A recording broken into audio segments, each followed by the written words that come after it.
While the team searches for the missing lawyer, Clyde offers to share the coveted steak lunch with his cellmate, which is well received. The man happily joins him, and as the music plays from the iPod in the background, the men get to know each other until Clyde suddenly blindsides the man. Today, we will be recapping the 2009 movie Law-Abiding Citizen. The movie opens with an engineer named Clyde Shelton spending some quality time with his wife and young daughter, until there's a knock at the door. His life changes forever once he opens the door, as two home invaders, Clarence Darby and Rupert Ames, barge in and start inflicting terror on the Sheltons. The criminals tie Clyde up while they steal stuff from the house, but things get even worse when the psychotic Clarence loses his mind. Despite Rupert's plea for them to just escape as soon as possible, he stabs Clyde and beats his wife to death before needlessly killing his young daughter, as Clyde watches helplessly, screaming in agony. A few weeks later, at the courthouse, after learning that the only conclusive DNA evidence recovered in Shelton's home after the home invasion was ruled inadmissible by the judge, successful prosecutor Nick Rice discusses the case with District Attorney Jonas Cantrell, and believing some justice is better than none, decides to cut a deal with the psychotic Clarence for his testimony against Rupert, which will result in Rupert being sent to death row. At the same time, Clarence pleads guilty to third-degree murder and spends only 5 years in prison, even though he was the mastermind murderer. As part of his job, Nick shares his decision with Clyde, who wants to hear none of it. The grieving, mild-mannered father tries to reason with Nick and pleads with him to consider a different approach while offering to identify and testify against the robbers in court. However, fearing that he might not get a conviction for lack of evidence, which would result in a mistrial, setting them both free, Nick stands by his decision and cuts the deal. A few days later, a closed hearing is held at the court where Clarence, with the help of his lawyer Bill Reynolds, testifies against his partner, and the deal officially goes through while deep down knowing what really happened. Even though he can't prove it, Nick constantly doubts his decision. That morning, as the devastated Clyde watches from afar, Nick addresses the media and explains the situation before going home to his pregnant wife, Kelly Rice. 10 years later, one morning, Nick rushes to go to work after explaining to his disappointed wife that he can't make it to his 10-year-old daughter, Dennis's recital later that night. Later that day, Nick and his close friend and colleague Sarah Lowell prepare to head to the prison to watch Rupert's execution by lethal injection. There, they, together with the rest of the spectators, sit in the observation room and watch as the convicted criminal declares that the wrong man is dying right before he is given the lethal injection. However, the usually painless procedure turns extremely agonizing, and Rupert screams in terrifying pain before he succumbs to his death. In the aftermath, everyone, including Nick and the warden of the prison, is flabbergasted by what happened. After a thorough investigation, the detectives learn that the lethal injection has been tampered with, and Clarence comes out as the most likely suspect. Elsewhere, Clarence, who has been released from prison after serving a few years, takes drugs and enjoys himself at his home until he receives an anonymous phone call warning him that the police are on their way to apprehend him. After verifying the claim, Clarence follows the stranger's orders as he guides him out of his apartment, away from the police. Then a few minutes in, the voice tells Clarence to wipe down and toss his gun,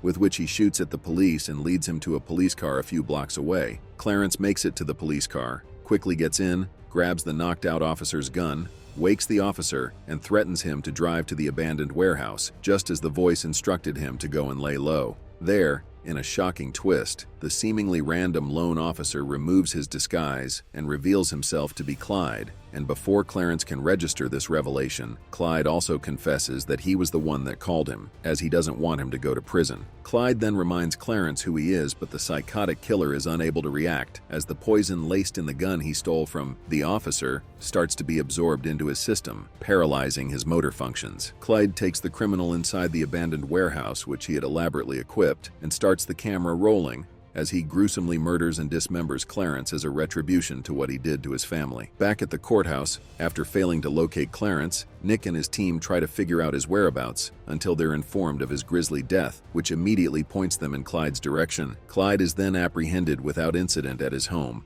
but the police are surprised to find the many law books and versions of constitutions there. Then, Nick goes to the prison to speak to the anxious Clyde, hoping to get a confession, as they haven't found anything that can physically tie the grieving father to the crime other than his being the owner of the abandoned warehouse. However, Clyde doesn't confess, and his demeanor completely changes as he reminds Nick he's got nothing and tries to make a deal by asking for a new mattress in exchange for a detailed confession of both Rupert's and Clarence's murder. Nick turns down the offer until he learns that a video of Clarence's murder has been sent to his home, where his daughter has watched it and become completely traumatized. A few days later, Clyde represents himself at his bail hearing and successfully convinces the judge to grant him bail, citing precedents. Then, just as the judge starts to rule in his favor, Clyde stuns everyone by scolding her for her easy-to-influence demeanor and questions her commitment to justice for attempting to release an alleged murderer onto the unsuspecting public. Clyde is then returned to prison with an additional charge of contempt in court. Later, Clyde gives a detailed confession of Clarence and Rupert's murder to Nick, but demands he be brought a fancy steak from his favorite restaurant,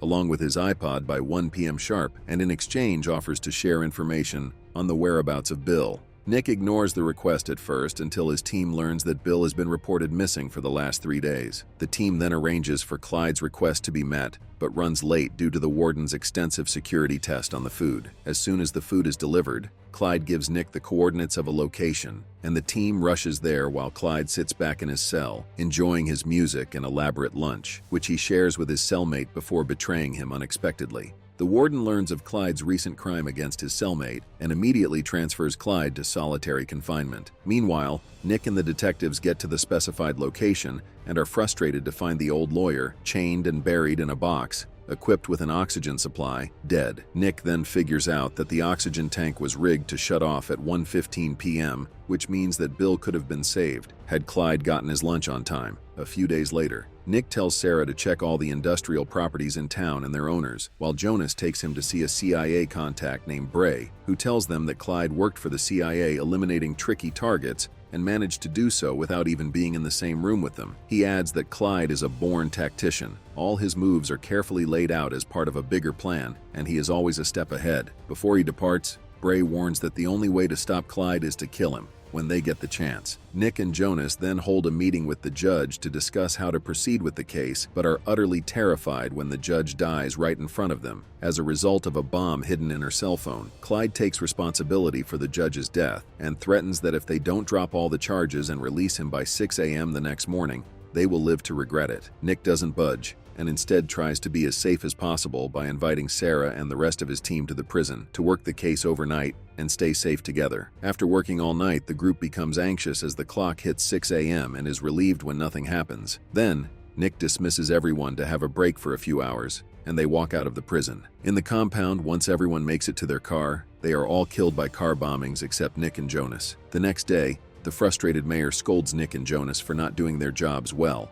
and warns them to figure things out and get the city under control. Later, out of fear, Nick escorts Kelly and Dennis out of town for a few days until everything calms down. However, when he returns, he is utterly shocked to find signs that Clyde has been in his house, so he goes to the prison to see him. There, Nick confronts Clyde about the madness he has brought to the city and the amount of people he has killed for revenge, and informs him that had he taken his case to court 10 years ago, there was a big chance that both Clarence and Rupert might have walked free. Clyde retorts, blaming Nick for his lack of professionalism, vowing that he would have forgiven him if he had tried the case and failed, and warns that his wrath is just beginning. A few days later, a funeral is held for all of Nick's legal team. Nick and Jonas, along with the detectives, pay their respects, but as they leave the cemetery, Jonas is attacked and killed by a bomb disposal robot. The mayor then appoints Nick as the new district attorney and proceeds to shut down the city. Nick continues working the case, goes through the list Sarah compiled about the industrial properties around town, is shocked to learn that Clyde owns the building next to the prison, and takes the detective to check it out. There, the duo learns that the building has an underground basement, and as they proceed towards it,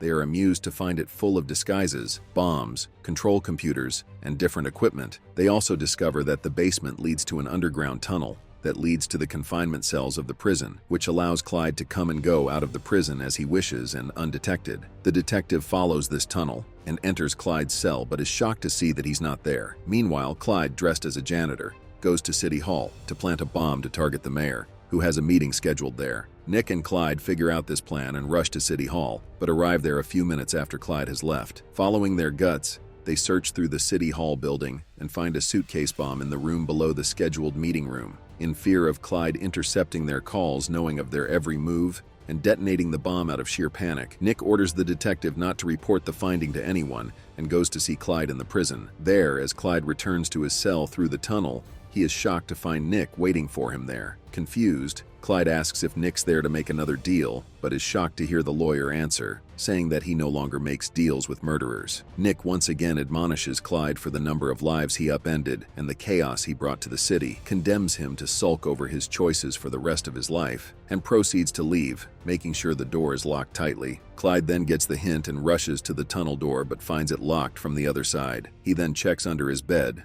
finds the suitcase bomb strapped under his mattress, and smiles. As the bomb silently detonates, causing a massive explosion, Clyde sits there holding a cute bracelet his daughter had made for him, and his mind wanders to the memory of his family, while Nick walks away without even looking back. A few months later, having learned the preciousness of family, Nick clears his schedule and joins his wife to go to Dennis's school and watch her perform on her cello. And with that, the movie ends. We hope you enjoyed our video. Watch the next recaps on the screen and don't forget to subscribe for more amazing recaps. See you in the next one.